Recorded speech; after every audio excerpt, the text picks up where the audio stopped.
राधे राधे, राधा रानी की जय, वृंदावन धाम की जय, कृष्ण कन्हैया लाल की जय। प्रिय कृष्ण भक्तबिंदुगण, आजकेर আমরা ফাইনালি এখন আসলাম ব্রহ্মাণ্ড ঘাট, যে ঘাটে ভগবান শ্রীকৃষ্ণ মাটি খেয়েছিল আর মা যশোদা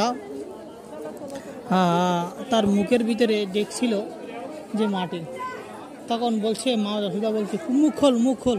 তখন মা যশোদা মুখ খুলে দেখে যে মুখের ভিতরে মাটির দলা। তো মাটি বের করতে যে মুখ যখন খুলছে তখনই সেই বিশ্ব ব্রহ্মাণ্ড ঢাকে ভগবান শ্রীকৃষ্ণ মা যশোদা, ভগবান শ্রীকৃষ্ণের মুখের ভিতরে মা যশোদা দেখছিল। সেই বিশ্ব ব্রহ্মাণ্ড ঘাটে আমরা এখন আসলাম। তো ফাইনালি আপনাদেরকে দর্শন করাচ্ছি, দর্শন করুন সবাই। রাধে রাধে, রাধে রাধে। দেখুন সব কত ভক্তরা এখানে সব স্নান করছে এই বিশ্ব ব্রহ্মাণ্ড ঘাটে। এই ব্রহ্মাণ্ড ঘাটে স্নান করা অনেকেই আসে এখানে, এখানে অনেকে এসে স্নান করে।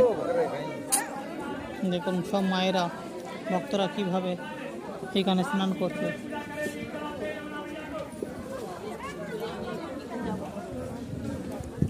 राधा रानी की जय, कृष्ण कन्हैया लाल की जय, जय जय श्री राधे।